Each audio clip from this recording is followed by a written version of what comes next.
రామ్టాక్కి తిరిగి స్వాగతం. 2024 ముగిసింది. ఇందులో ప్రధానమైనటువంటి సంఘటన తిరిగి మూడోసారి మోడీ అధికారంలోకి రావటం. కాకపోతే 400కు పైగా సీట్లు కావాలనే నినాదం బిడిసికొట్టింది. సొంతగా బీజేపీ మెజారిటీలోకి రాలేని పరిస్థితిని తీసుకొచ్చింది. అది రామాలయాన్ ప్రారంభం చేసినటువంటి ఉత్తరప్రదేశ్లో 80కి కేవలం 33 స్థానాలకే పరిమితమైపోయింది. 244 స్థానాలతో సరిపెట్టుకుంది బీజేపీ. ఇది అందరినీ ఆశ్చర్యపరిచింది. పోలిస్టర్స్ అందరూ ఫెయిల్ అయ్యారు దీన్ని పసిగట్టడం.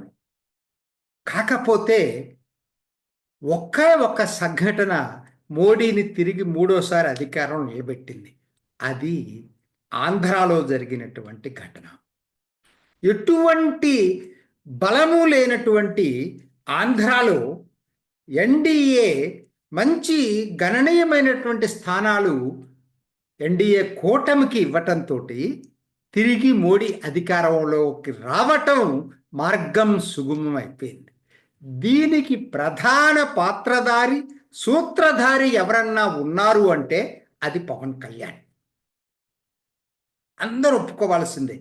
అటు బీజేపీని కన్విన్స్ చేసుకున్నాడు, ఇటు టీడీపీని దగ్గరకు తీసుకున్నాడు. ఇద్దరికి అనుసంధానకర్తగా ఒప్పించి మెప్పించి కూటమిని తయారు చేశాడు ఆంధ్రాలో. అదే ఇవాళ దేశ రాజకీయాలకి కీలకమైంది. ఇది నేపథ్యం. 2024లో జరిగినటువంటి ప్రధాన ఘటనగా దీన్ని చెప్పుకోవచ్చు. పార్టీ చిన్నది కావచ్చు, కానీ అది ఒక ప్రాంతానికే పరిమితమైన పార్టీ కావచ్చు, పరిమితమైన నాయకుడు అయితే అయి ఉండొచ్చు, కానీ తను పోషించిన పాత్ర మాత్రం అద్భుతమైనటువంటి పాత్ర.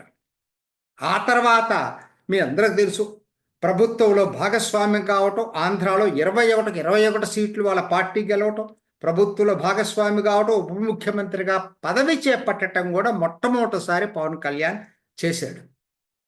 అది చేసిన తర్వాత కూడా తను ఇమేజ్ అసలు ఆ ఎన్నికలప్పుడే కాకుండా, ఎందుకంటే మోడీనే ఎన్నికల్లో తర్వాత జరిగిన జాయింట్ పార్లమెంటరీ పార్టీ హాల్లో ఆ తుఫాన్గా ఏదైతే అభివర్ణించాడో పవన్ కళ్యాణ్ని, తర్వాత అధికారంలోకి వచ్చిన తర్వాత తను కామ్గా కూర్చోడు, ప్రజల మధ్య తిరుగుతున్నాడు. చాలా మెప్పు పొంది ప్రజలు చాలా ఆదరణ అందరికీ పాపులర్ అయిపోయాడు. ఇందులో ముఖ్యంగా తను తీసుకున్న శాఖలో పంచాయతీ రాజ్ని పటిష్టం చేశాడు. అప్పటిదాకా నిర్వీర్యమైపోయినటువంటి పంచాయతీ రాజ్ని సర్పంచులు అయితే ఎంత సంతోషంగా ఉన్నారంటే తిరిగి వాళ్ళకి గౌరవాన్ని తెప్పించి పెట్టాడు, తిరిగి సర్పంచులందరికి కూడా. ఆ తర్వాత ప్రజల్లో చైతన్యం దిశగా ఎన్నో పనులు చేశాడు. సీజ్ ద షిప్ కాకినాడలో జరిగినటువంటి ఘటన దేశవ్యాప్తంగా సంచలనం క్రియేట్ చేసింది. పేదల రేషన్ బియ్యాన్ని బొక్కుతున్న పందికొక్కుల్ని పట్టించటంలో పవన్ కళ్యాణ్ పాత్ర అమోఘమైంది. అలానే విశాఖ పల్లెల్లో, గిరిజన పల్లెల్లో తను జరిపినటువంటి గిరిజన యాత్ర కూడా చిన్నదేమీ కాదు. నిన్న కడపలో అధికారుల మీద ఈ దాడి, రాజకీయ నాయకుల దాడికి వ్యతిరేకంగా తనే స్వయంగా వెళ్ళి అధికారులకు స్ఫూర్తినిచ్చినటువంటి పద్ధతి కూడా అందరూ శ్లాఘిస్తున్నారు.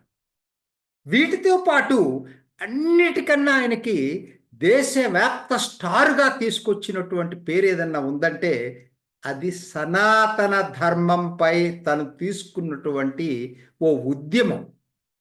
తిరుపతి లడ్డు విషయంలో దేవుడికి జరిగినటువంటి అపచారానికి ప్రాయశ్చిత్తంగా తనంతట తాను 14 రోజుల ఉపవాస దీక్ష చేయటం,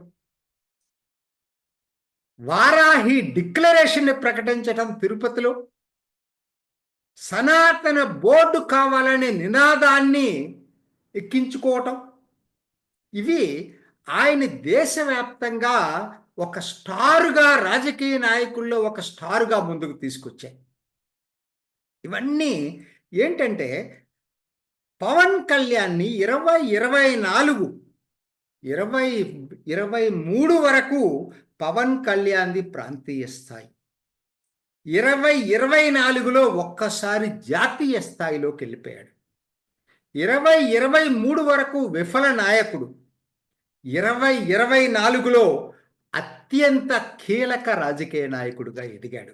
అందుకే 2024కి పాలిటీషియన్ ఆఫ్ ది ఇయర్గా ఎవరినైనా ప్రకటించాల్సి వస్తే ఖచ్చితంగా ఆ ఖ్యాతి పవన్ కళ్యాణ్కి దక్కుతుంది. అది మనం చెప్తున్న మాట కాదు, ఇది జనం మనోగతం, జనం award. Pawan Kalyan 2024 politician of the year. ఇది ఈనాటి రామ్ టాక్. ఇంకొక ఎపిసోడ్లో మళ్ళీ కలుసుకుందాం. నమస్తే. చూసారు కదండి, మరి ఈ వీడియో కనుక మీకు నచ్చినట్లయితే ఒక లైక్ కొట్టేసి మీ అభిప్రాయాన్ని కూడా కామెంట్ బాక్స్లో తెలియజేస్తూ ఇలాంటి ఇంట్రెస్టింగ్ అప్డేట్స్ కోసం మా ఛానల్ని సబ్స్క్రైబ్ చేసుకోండి.